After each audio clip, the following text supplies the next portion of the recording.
Eles entraram com metralhadora, os agentes dele lá, segurança dele, com o dedo engatilhado, com o dedo no gatilho, apontando para as mulheres. E as mulheres começaram a tremer de medo de ver ele. Muitas fizeram xixi na roupa, tremendo, sem brincadeira, foi essa a reação. A Rosa Weber fez as pessoas agradecerem ele e aplaudirem. Se você acha que a coisa tá feia pra você, meu amigo, imagina pra mim. Sou a lata do Xandão, já quase apanhei na rua.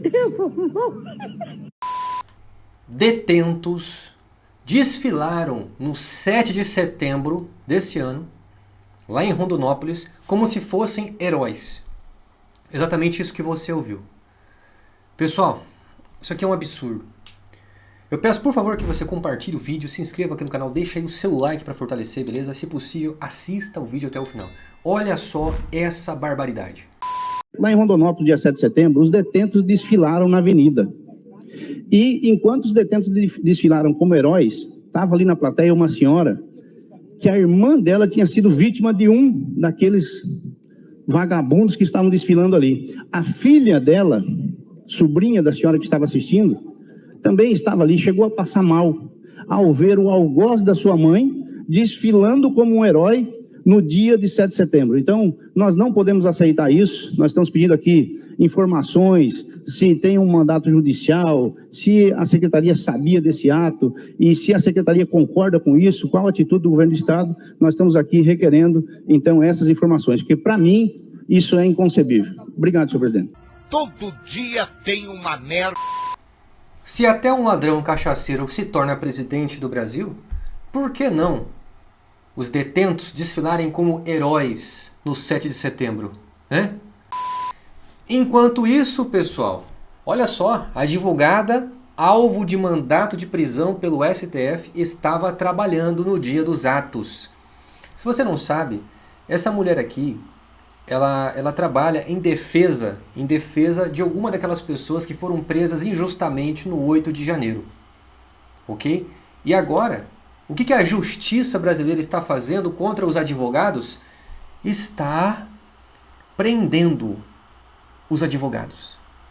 Exatamente isso que você ouviu. Eu fico imaginando quando será a vez do Sebastião Coelho. Vocês sabem que o Sebastião Coelho está organizando agora uma manifestação. Meu irmão, tic-tac. Você pode ter certeza. O STF vai mandar prender o Sebastião Coelho logo logo. Não só ele, todos os demais advogados que estão trabalhando na causa das pessoas que foram presas no 8 de janeiro.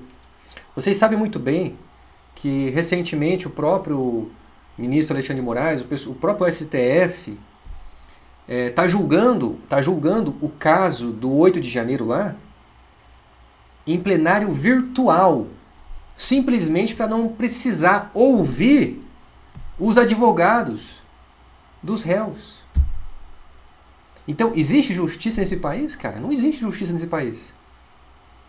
Teve um advogado aí recentemente que ele ficou na frente do STF lendo a tese dele de defesa, né, do seu cliente que foi preso injustamente no 8 de janeiro. Ele foi lá na frente do STF. Por quê? Porque o STF fez um plenário virtual, simplesmente para ignorar, simplesmente para não dar bola, para não perder tempo. Porque está tudo julgado já está tudo firmado. Ok? Não existe esse papo de julgamento. O que existe é simplesmente a sentença contra essas pessoas. E agora, os próprios advogados que estão tentando defender a galera lá, presa injustamente, está sendo presa.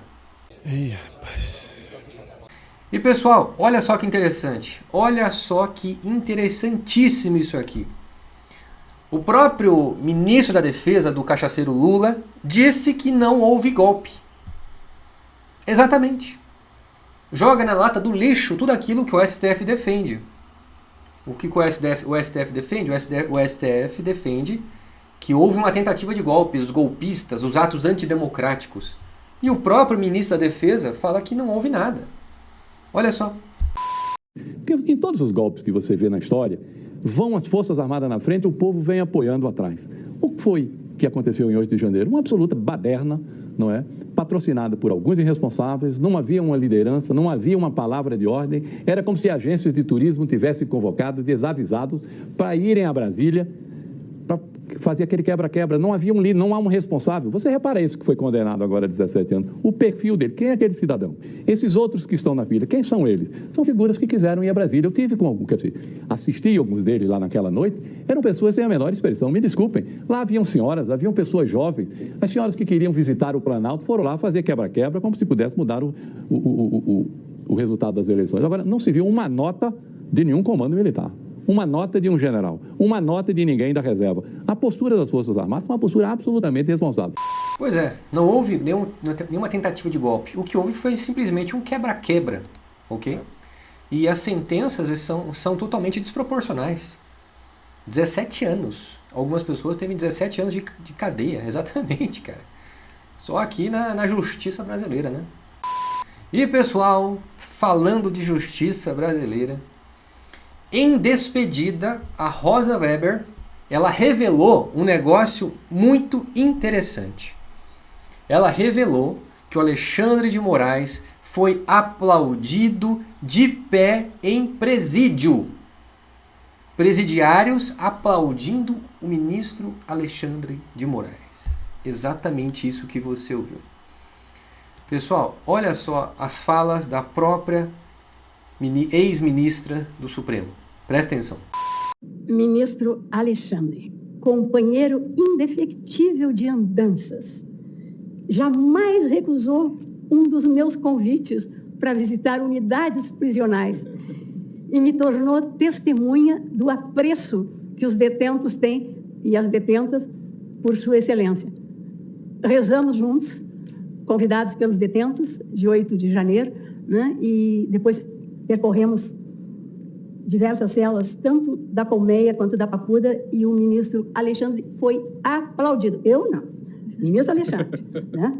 Também provou, né? Enfim, o ministro Alexandre é realmente um companheiro insubstituível. Muito obrigada. A Rosa Weber falou que os presos do 8 de janeiro que aplaudiram o Alexandre de Moraes? Será? Será mesmo que os caras que foram presos pelo Xandão estão aplaudindo o Xandão? Será? É um negócio meio estranho. Eu pesquisei sobre esse aplauso espontâneo que o Alexandre de Moraes, né, foi recebido. E, pessoal, parece que o negócio é diferente, viu? Tem uma gravação aqui de uma pessoa que estava lá no momento, uma pessoa que foi presa, né? E ela disse que eles foram ameaçados pelos próprios guardas, ok? Eles foram coagidos a aplaudir o Xandão. Olha só a gravação. O que aconteceu? Ele foi lá nos visitar. O vice-diretor foi nos avisar para a gente manter a calma. Ele entrou na ala D primeiro. Tava ele, a Weber e a Segurança Nacional. Eles entraram com metralhadora, os agentes dele lá, segurança dele, com o dedo engatilhado, com o dedo no gatilho, apontando para as mulheres, e com a mão também no spray de pimenta. Mas isso a gente dentro da cela. Ele estava atrás da cela, mas a Força Nacional apontando para a gente. Todos sentados, a gente ouviu os aplausos da ala D. Mas por quê? A Rosa Weber fez as pessoas agradecerem ele e aplaudirem. Isso tudo foi relatado nos banhos de sol, porque foi o assunto daquela semana ele ter ido lá, né? E as mulheres começaram a tremer de medo de ver ele. Muitas fizeram xixi na roupa, tremendo, sem brincadeira, foi essa a reação. E a Jupira se ajoelhou pedindo perdão para ele, tremendo de medo. E antes elas ouviram tudo, né, chorando. Ele entrou, ele viu o banheiro, que era um banheiro, viu os quartos, saiu dali. A Rosa Weber ficou falando um monte de coisa lá e falou para as meninas agradecerem ele, e ele saiu de lá aplaudido na ala dele. Só uma mulher falou assim: o meu Deus nos ensinou a orar pelos nossos inimigos. E muitas vezes, seu Alexandre, ela falou para ele, eu subi no monte para orar pelo Senhor, porque eu sei que Deus não se agrada com a morte do ímpio. E muitas vezes Eu subi no monte porque a palavra nos ensina a orar pelos nossos inimigos. Ele falou, muito obrigado, sabe? Ele agradeceu com aquela cara, com aquela pose soberba, com as duas mãos assim juntas, com aquela pose que ele faz para falar. E a Força Nacional com as armas apontadas para nós. Aí o que ele repetia, isto não é uma vingança. Repetia, isto não é uma vingança. Porque ele viu a quantidade de idosa que estava lá dentro. Então ele repetia isso constantemente, isto não é vingança, isto não é uma vingança. Está aí a verdade para vocês. Mulheres idosas foram coagidas a aplaudir o Xandão. Agradeço imensamente pela presença e apoio de vocês. Peço que compartilhe o vídeo, se inscreva aqui no canal. Até mais.